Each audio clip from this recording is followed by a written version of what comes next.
Welcome to another deep dive. Yeah. You ready to dive deep? Always ready to dive deep. Okay, cool. Yeah. So today we're going deep into the world of well-being, Oh, very nice. positive psychology. We've got a lot of really cool articles that we're going to be looking at today. Yeah, should be interesting. And we're going to be pulling from all sorts of different places like Greater Good Magazine, Psychology Today, PositivePsychology.com. Very well mined. I mean, Sounds like a good mix. yeah. A good set of resources. What I really am intrigued by just looking at these articles is like Yeah. how to live a more meaningful life. Yeah, that's the big question, right? Yeah, I mean, that's what we all want, I right? think so, yeah. So why don't we kick things off with Greater Good Magazine? You know, they really seem to be focused on the science of a meaningful life. Yeah, and a resilient life. Well, that's a good point. It's not just about Not just about fleeting happiness. Yeah. It's about something more. something deeper, more sustainable. You know, we're looking at practical tools and strategies, things you can actually use, Yeah, and the science behind it. So hopefully you'll come away with something you can actually use that sounds good to me. in your own life. So Greater Good Magazine, they've got this whole section on keys to well-being. They do, yeah. I'm looking at that right now, and they talk about things like purpose, Right. compassion, gratitude, and even awe. Ah, yeah. I want to learn more about awe. That's a good one. But first, I am really intrigued by this connection they highlight between purpose in life and longevity. Oh, interesting. I mean, that's fascinating to me. Yeah. Finding your purpose Yeah. could actually help you live longer. Yeah, there is a growing body of research. Oh, really? Yeah, Okay. showing that having that sense of purpose Yeah. can have a really significant impact on both our mental and physical health. Yeah, okay. And longevity is definitely one of the potential benefits. I buy that. Yeah. So how does that work? How does that work? Yeah, what are the mechanisms? Well, one theory is that it gives us a sense of direction Okay. and motivation, Right. which can lead to healthier habits. Oh, okay. For example, someone with a strong sense of purpose might be more likely to exercise regularly, Okay. eat a healthy diet, Okay, so just take better care of themselves. avoid risky behaviors, Absolutely. things like that. That makes sense. Yeah, And I imagine, like, having a purpose also helps you deal with stress better, right? absolutely. Yeah. When we have that clear sense of why we're here Yeah. and what we want to accomplish, Yeah. it can really buffer us against Okay. the inevitable challenges and setbacks. The stuff that life throws at us. Exactly. Everyone has to deal with challenges. For sure. And having a purpose doesn't mean you don't experience them. Yeah. It just gives you a framework for navigating them. And bouncing back. Exactly. Yeah. And that resilience, Yeah. right? That's key for well-being And living a long life. and longevity. I like it. Okay. Yeah. So I think I'm starting to see how purpose fits into this. Yeah. Now, let's go back to awe for a second. Okay. Yeah. Back to awe. How does that contribute to a meaningful life? Well, Greater Good Magazine talks about how Yeah. awe, that feeling of being in the presence of something vast and mysterious, can shift our perspective Okay. and boost our well-being. I like that. Makes us feel more connected Okay. to something larger than ourselves, Yeah. which can be incredibly grounding, Yeah. empowering. Totally. I totally get that. Yeah, I mean, I feel awe when I'm out, like, hiking in the mountains absolutely. or looking up at the stars. Yeah, It just kind of puts my problems into perspective, you know? exactly. Yeah. It reminds us that our worries, while real, Yeah. are often just a small part of a much bigger picture. It's a big universe out there. Exactly. Yeah. And that can be very liberating. Yeah, totally. Oh. So it's about expanding our horizons and seeing how we're all connected. Mm-hmm. I'm starting to get how awe could be a powerful tool. It is, Yeah. for meaning For sure. and purpose. Okay, awesome. And it's something we can cultivate every day, you know, Oh, okay. not just when we're on top of a mountain. In our daily lives. Yeah, Okay, cool. I like that. yeah. Now, I'm curious about this concept of intellectual humility Okay. because Greater Good Magazine also delves into that. They do. And I thought it was really interesting Mm-hmm. how they connected to, like, the current climate of polarization. Yeah, very relevant. Yeah, they've got a whole section on bridging differences. And I'm thinking, could intellectual humility be the answer Yeah. to navigating all that? And I think it's a big part of it. Okay. Intellectual humility is essentially recognizing that our beliefs might be wrong. being open to different perspectives. So being willing to change our minds Yeah, exactly. when we're presented with new information. When the facts change, you change your mind. Which, I mean, that's tough. Huh? It's really tough. Like, especially in today's world where it feels like everyone's so dug in. Yeah. Everyone's in their own trenches. And it's hard to talk to people. Yeah. It's really hard to have those productive, constructive conversations. Yeah. So it's a challenge. That's a huge challenge. But that's why I think this idea is so important. It's essential. Yeah. I mean, if we could all just approach conversations with more of a willingness to listen, to learn, and like you said, maybe even change our minds. Yeah, be open to it. There's potential there, right? Yeah, for connection, for understanding, for making progress on these tough issues. I can see how that would be helpful, like in a political debate, right? Right. But how would you apply intellectual humility in like an argument with a loved one, for instance? Yeah, that's a good question. And it is important to find that balance, right? Between being open-minded and standing up for what you believe in. Yeah, because it's not about being a pushover. Right, you don't want to just cave. Exactly. Yeah. But even in those disagreements with people you care about, intellectual humility can be so valuable. Okay. It's not about admitting defeat. Okay. It's about creating space for dialogue. Okay. So instead of digging your heels in and trying to win, you approach the conversation with curiosity. Okay. A desire to understand. To see their perspective. Yeah, to see things from their side. Yeah. Even if you don't ultimately agree. Okay, so it's less about winning. Exactly. And more about understanding. Understanding where they're coming from. Okay, that makes sense. Which can strengthen relationships. Yeah. Even when you disagree. Because you're coming at it with respect. With respect and understanding. Okay, I'm starting to see how that could be really helpful. Yeah. It's a powerful tool for those fricky interpersonal dynamics. Yeah, okay, I like it. Yeah. So we've talked about intellectual humility, but I'm also interested in how we actually put all these positive psychology principles into action. Yeah, good point. You know, like what are the tools, what are the strategies? And I know that positivepsychology.com really focuses on that. They do. They offer a ton of tools and strategies, masterclasses, exercises, tons of resources on things like emotional intelligence, resilience, motivation. And it's not just theory, right? No, not at all. Like they actually give real-world examples. Yeah, they have a lot of case studies of people who have used these principles in their own lives. Oh, and they can see how it actually works. And seen results. Yeah, okay. Yeah, like this one entrepreneur, Jerome Beckers. Okay. He actually found both success and happiness by applying these principles. So it's not just about feeling good. It's not just about feeling good. Yeah. It's about actually...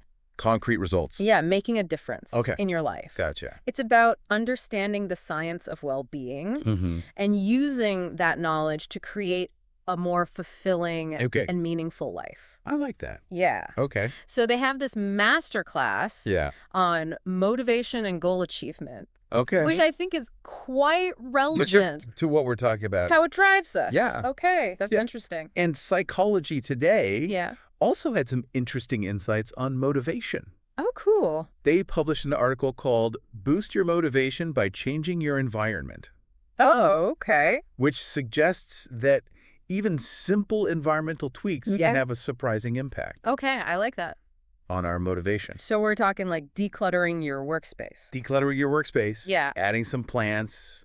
Okay, cool. Little things. Can make a big difference. I like that. Yeah, it's about being mindful of how our surroundings can influence us. Totally. I get that. And using that. I'm way more productive when my space is clean. Yeah, me too. Yeah. It's about creating an environment that supports your well-being and helps you thrive. I like that. That's a key principle of positive psychology. I see how this is all starting to connect. Yeah. Purpose-driving motivation. The environment influencing how we act on that motivation. It's all interconnected, and that's the exciting part. Yeah, for sure. About exploring these ideas. But what happens when that motivation turns into pressure?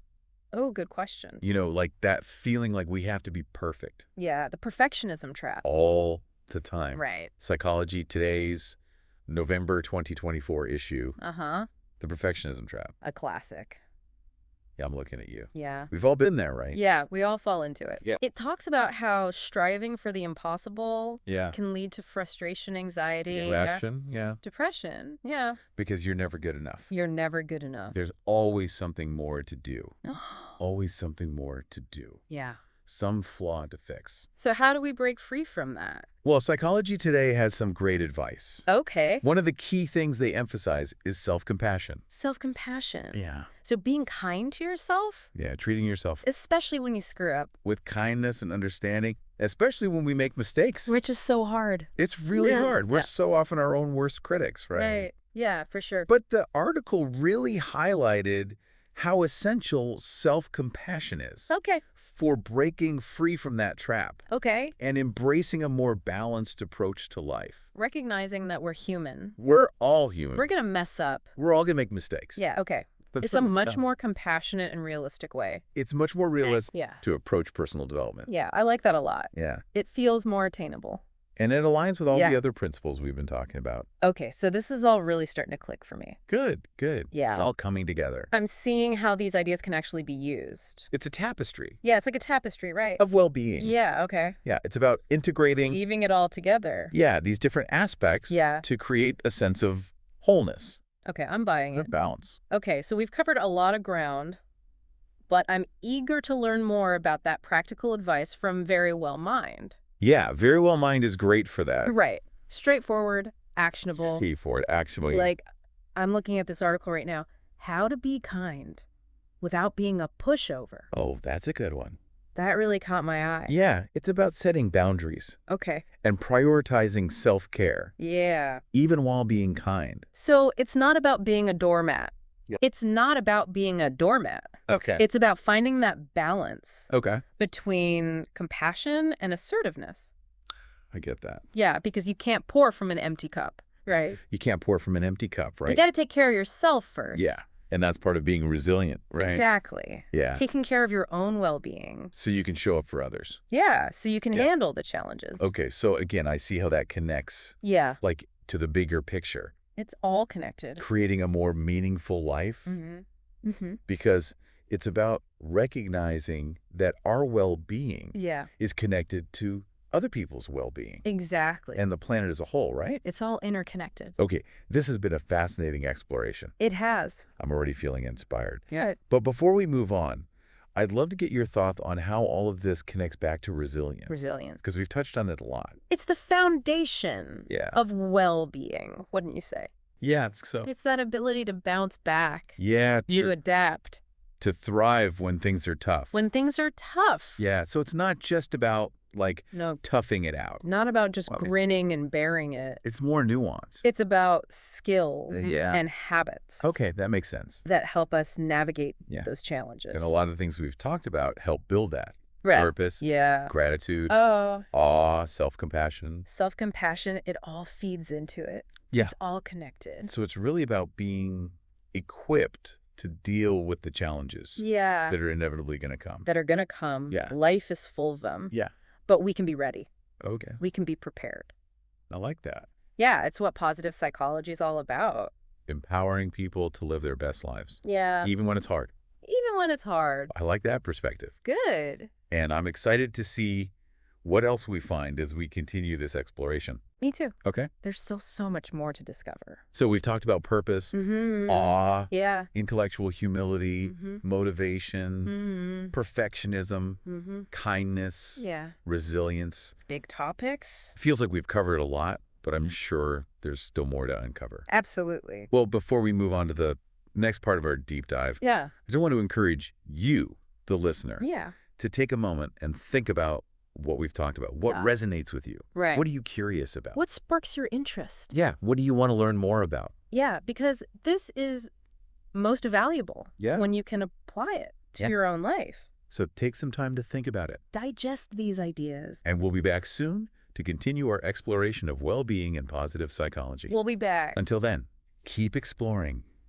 Keep learning. Yeah, keep growing. Keep striving to create a more meaningful life. For yourself and for everyone around you. Yeah, because well-being is not just a personal thing. Like a collective. It affects everybody. Responsibility. Yeah. We're all in this together. Yeah. Okay, cool. Yeah. I like it. Looking forward to the next part. Me too. So, as we're going through all this stuff, I keep thinking back to Greater Good magazine. Okay. Some of the things they said about how certain practices can actually make you more resilient. Okay. Which we were just talking about. Yeah, it's not just about toughing it out, grinning and bearing it. Yeah. Like they talked about gratitude. Okay. And how practicing gratitude can genuinely make us more resilient. So, like, when things are tough, when we're dealing with stress, taking time to appreciate the good. Yeah, okay. Can actually help you bounce back. Yeah. Interesting. And they also talked about awe. Okay. Which we were talking about before. Yeah. That sense of wonder you get when you're in nature. Oh, yeah. Well, they were suggesting that awe can really help us cope during those tough times. So it's not just about feeling good in the moment. It's not just a fleeting feeling. It, prepares you. It shifts your perspective. Okay. It helps you feel more connected. Yeah, I get that. To something larger than yourself. It's like looking up at the stars or being in the mountains. Yeah, exactly. It puts things in perspective. It reminds us that our problems, while they're real, they're just a small part. Yeah, of a bigger picture. Of a much bigger picture. Okay, I like it a lot. So yes, all these pieces fit together, right? Purpose, gratitude, awe. It all contributes to a more meaningful and resilient life. It's like a... not just one thing. Yeah, it's like a whole approach. It's a holistic approach. Yeah, okay, I like that. And speaking of practical tools, we're talking about positivepsychology.com. Yeah, all those resources they have. Yeah, all those resources. I'm curious about what actual exercises they offer. Well, they have to boost well-being. Yeah, they have this collection called 17 Positive Psychology Exercises. Oh, cool. And they're designed to help people apply these principles we're talking about. To their daily lives. Yeah, to everyday life. Okay, what kind of stuff is in there? Well, they cover a wide range of topics: identifying your strengths, practicing gratitude, cultivating optimism, even building stronger relationships. Okay, so a little bit of everything. Yeah, a broad range of stuff. Yeah, and knowing them. Yeah. It's all backed by research. Yeah. So it's not just fluffy stuff. It's not just feel-good fluff. Yeah. This is stuff that's actually... It's practical stuff that can actually make a difference. Make a difference. Yeah, cool. Okay. It's about taking action. Yeah. And they're designed to be accessible and practical. I like that. So that anyone can use them. Okay, I'm sold. I'm going to check those out. Yeah, check those out. Now, earlier we were talking about Very Well Mind and their article on how to be kind without being a pushover. Right. Like, what are some of the big things? Yeah. What are the key takeaways? From that article? Well, they really emphasize setting boundaries. Okay. Recognizing that being kind doesn't mean saying yes to everything. Right. Or letting people take advantage of you. So how do you do that? Well, they recommend... how do you set those boundaries? Being clear and direct. Okay. About your needs and limits. And saying no. Saying no. Without feeling bad about it. Yeah, learning to say no gracefully. Which is so hard. It's really hard. Yeah. Especially for people who... They might not... Yeah, who are naturally inclined to help. But they also talk about the importance of self-care. Self-care, yes. Even when you're trying to be there for others. Which is something a lot of people struggle with. I know, I do. Yeah, it's easy to get caught up in helping others. Wow. And forget about yourself. Yeah. But remember... You can't pour from an empty cup. You can't pour from an empty cup. It's true. It's so true. Yeah, you have to take care of yourself. Yeah. Before you can really be there for others. And that's resilience too, right? Exactly. Yeah. Taking care of yourself. Helps you handle those tough situations. Helps you deal with those challenges. Okay, so I'm seeing how it all ties together. Ties together, yeah. Resilience, self-care, kindness, boundary setting. It's all connected. It's all interconnected, and it highlights how important it is to be proactive about our well-being. Not just reacting to problems. Not just waiting for things to go wrong. Yeah. Okay, I like that. But actively building those qualities and habits. Yeah, okay. That lead to more fulfilling and resilient life. Okay, now we were talking before about the perfectionism trap. Oh yeah, the perfectionism trap. From Psychology Today. Yes, yes. And I think we should talk a little bit more about that. Yeah, I think it deserves a little more attention. Yeah. They had a lot of good stuff in there. We all struggle with that, right? Yeah, we all fall into that trap. Like, what were some of their key insights?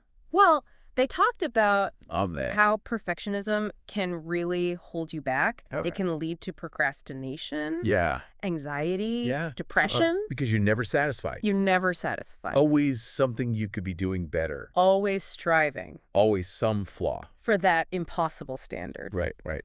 So they emphasize challenging those thoughts and beliefs. Okay. Recognizing that perfection is unattainable. It's not real. Yeah. It's not real, yeah. Okay. And that pursuing it can actually be harmful. So, like, what are some ways to get out of that? Well, one of their big strategies is to focus on progress. Okay. Not perfection. Okay, so celebrating the little wins. Celebrating the small wins. Yeah. Acknowledging your effort. Yeah. Even when you don't get perfect results. The perfect result. Yeah. It takes the pressure off. It's about the journey. It's about the journey. Yeah, not the destination. Not the destination. Okay, I like that. Yeah.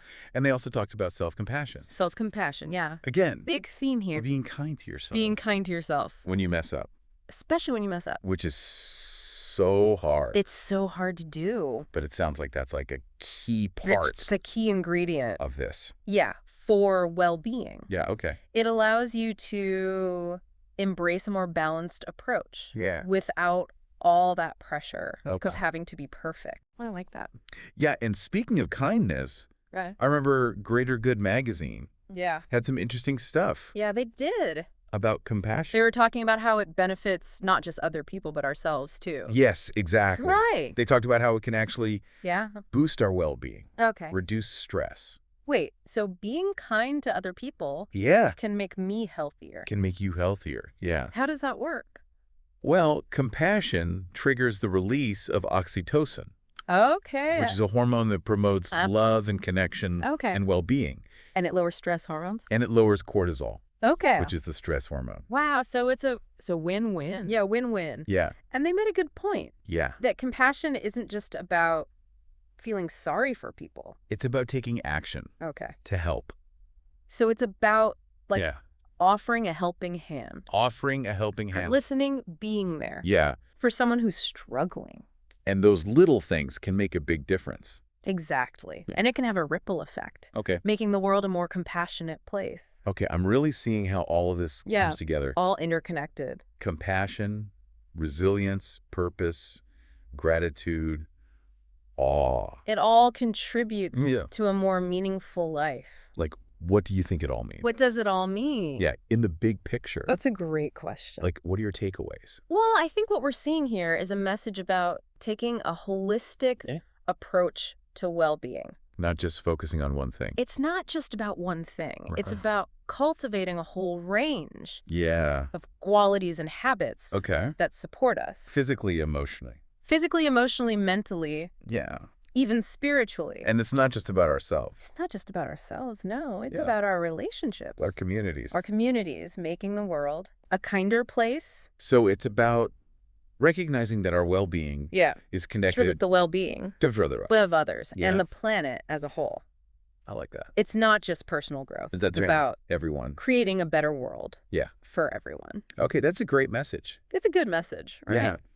And I think... And it seems like we're going to be talking more about that. We'll be diving even deeper. As we continue. Into this idea of interconnectedness. Okay, cool. As we continue. I'm ready for more. Yeah, me too. But before we do... Yeah. I just want to remind you, the listener, we really value your participation in this. We want to hear from you. Yeah, like, what are your takeaways? What's your takeaway? What are you thinking? What's resonating with you? Yeah. What questions are you asking yourself? We want you to be a part of this. Because ultimately, this information is most valuable when you can apply it. Yeah, to your own life. Make it your own. So let these ideas sink in. Yeah. And we'll be back soon to wrap up. Our deep dive. Our deep dive. Into the world of well-being and positive psychology. We'll be back. All right. We're back. Back for more. Ready to wrap up our deep dive. Ready to wrap it up. Into well-being and positive psychology. Yeah. It's been a good one. We've covered a lot. We've covered a lot of ground. Purpose, resilience. Gratitude. Self-compassion, all that good stuff. Yeah, the good stuff. But before we go, I think there's one more thing. I'm with there. We need to circle back to... What's that? Intellectual humility. Ah, yes. Intellectual humility. Remember Greater Good magazine? I do. Talking about polarization? all the challenges we're facing. It's a big one. Yeah, like understanding people. Especially today. Who have different views. Yeah. It feels like... Yeah, it's like everyone's in their own little bubble. Everyone's in their echo chamber. Yeah, it's hard to talk to people. It makes it hard to have those real conversations. Meaningful conversations, yeah. Yeah, meaningful conversations, yeah. So I think that's why this idea is so important. It's essential. Yeah, like recognizing that we don't have all the answers. We don't have a monopoly on truth. And other people might have good ideas too. Other people's perspectives, even those we disagree with, can be valuable. So being willing to listen. To learn. Maybe even change your mind. Which is so hard. It's incredibly hard. Yeah. Especially when you feel strongly. Yeah, when you're passionate. About something. But it's not about compromising. Right. It's not about... You're giving up your values. It's about being curious. Okay. Approaching conversations with a genuine desire to understand. To see where they're coming from. Yeah, where the other person's coming from. It's like, how do you do that? How do you do that? In a personal relationship, for example. Yeah, good question. You're disagreeing with someone you care about. It's about creating space for dialogue. So not trying to win. Not trying to prove them wrong, just trying to understand their point of view. Okay, so it's about shifting that focus. Shifting the focus. From winning. From winning. To understanding. To understanding. I like that. Yeah. It can do about building a bridge. Strengthen relationships. Yeah, not a wall. Even when there's disagreement. Yeah, okay. And that bridge building is important, not just in our personal lives. Right, but in society. But in society as a whole. Yeah. If we can cultivate more intellectual humility. It could help us heal. It could help heal. Some of that division. Some of that division. So I'm starting to see how intellectual humility could be a key. A key to a more harmonious world. Yeah, like recognizing that we're all... More interconnected world. Connected. Yeah. We're all part of something bigger. We all have something to contribute. Yeah. And I think that ties in nicely with all the other themes of well-being as a psychology that we've been discussing. Yeah. It's all connected. So where do we go from here? Where do we go from here? We've talked about all these tools and strategies. It can feel a bit overwhelming knowing where to start. Yeah. Like what's the first step? Well, I think the first step is awareness. Okay.